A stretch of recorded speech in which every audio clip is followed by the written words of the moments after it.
ఓటింగ్కి వచ్చినాక డిసైడ్ చేస్తున్నా చూడాల్సినటువంటి అవసరం అయితే కనిపిస్తుంది. ఎస్ అండి, మనతో పాటుగా జాయిన్ అయ్యారు కాంగ్రెస్ పార్టీ నుంచి అధికార ప్రతినిధి సంధ్యారెడ్డి గారు. సంధ్య గారు, గుడ్ మార్నింగ్ అండి.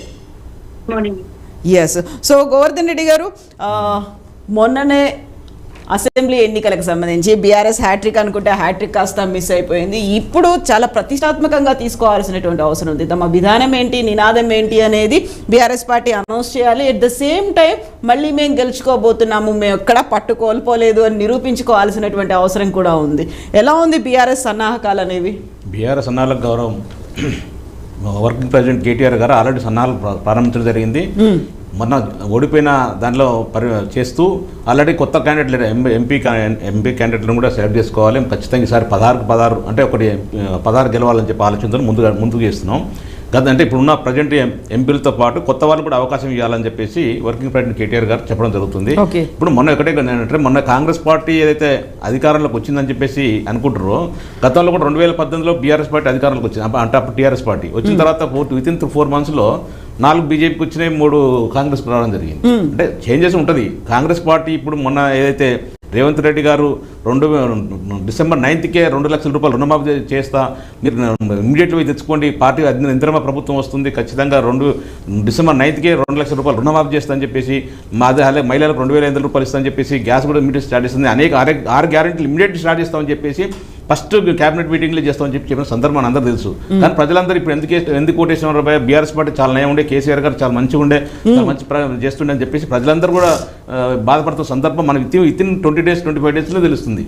సో మీరు బీఆర్ఎస్ పార్టీ ఆ ఓటమి నుంచి బయటపడ్డారా? దాని అంతర్మదనం కావచ్చు, లేకుంటే ఇంట్రోస్పెక్షన్ అనేది కంప్లీట్ అయిపోయిందా? సమీక్షలు అంతర్మదం కొంత అవుతుంది. అంటే ఆల్రెడీ పార్లమెంటు వేదికగా ఆల్రెడీ ఓడిపోయిన అభ్యర్థులతో కూర్చోబెట్టేసుకొని నెక్స్ట్ రాబోయే ఎలక్షన్లు పార్లమెంట్ గెలుపు కూడా గురించి రెండు కూడా మదనపాడు చేస్తూ అందరూ కూడా పార్టీ క్యాడర్ని కలుపుకొని పోవాలని చెప్పి గతంలో మొన్న జరిగిన ఎలక్షన్లో కొత్త అభ్యర్థుల మీద వ్యతిరేకత ఉండే, పార్టీ మీద కానీ లేదా గౌరవం అప్పుడు ఉన్న ముఖ్యమంత్రి గారు కేసీఆర్ గారి మీద కానీ వ్యతిరేకత లేకుండే, ఓన్లీ అభ్యర్థులకు కొంత ఇబ్బంది ఉండే.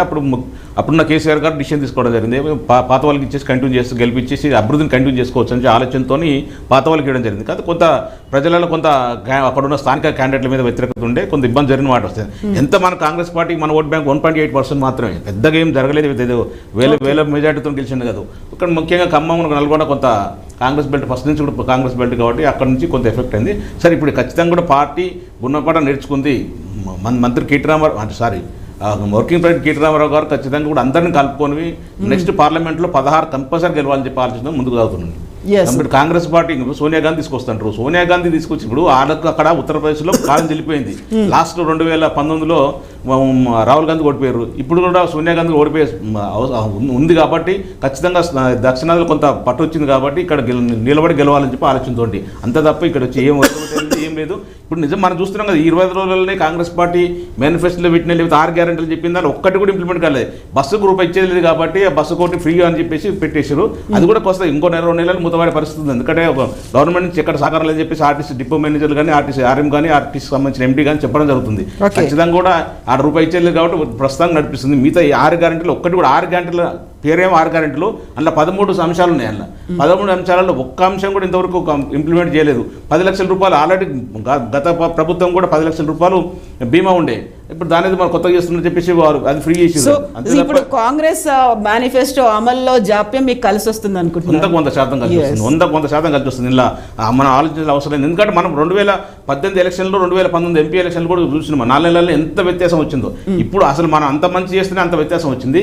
ఈ రోజు కాంగ్రెస్ పార్టీ అమలు చేస్తున్న 6 గ్యారెంటీలు ఒక్కటి కూడా ఇంప్లిమెంట్ కాలేదు కాబట్టి 100% 16 గెలుస్తామని చెప్పి మా పూర్తి నమ్మకం ఉంది, విశ్వాసం ఉంది. ప్రజలు కూడా అదే చెప్తాం. మన ప్రభుత్వం గతంలో చేసిన డెవలప్మెంట్ విషయంలో కానీ, పార్లమెంట్లో మనం గత ప్రభుత్వం చేసిన అన్యాయాన్ని కానీ మనం ఎండగడుతూ, ఖచ్చితంగా బీజేపీ వస్తే మనకి ఏం జరుగుతుంది, అన్యాయం జరుగుతుందని చెప్పేసి ఎండగడుతూ మన 16 మంది అభ్యర్థులను గెలిపించే విధంగా ప్రయత్నం చేస్తాం. సో సంధ్యారెడ్డి గారు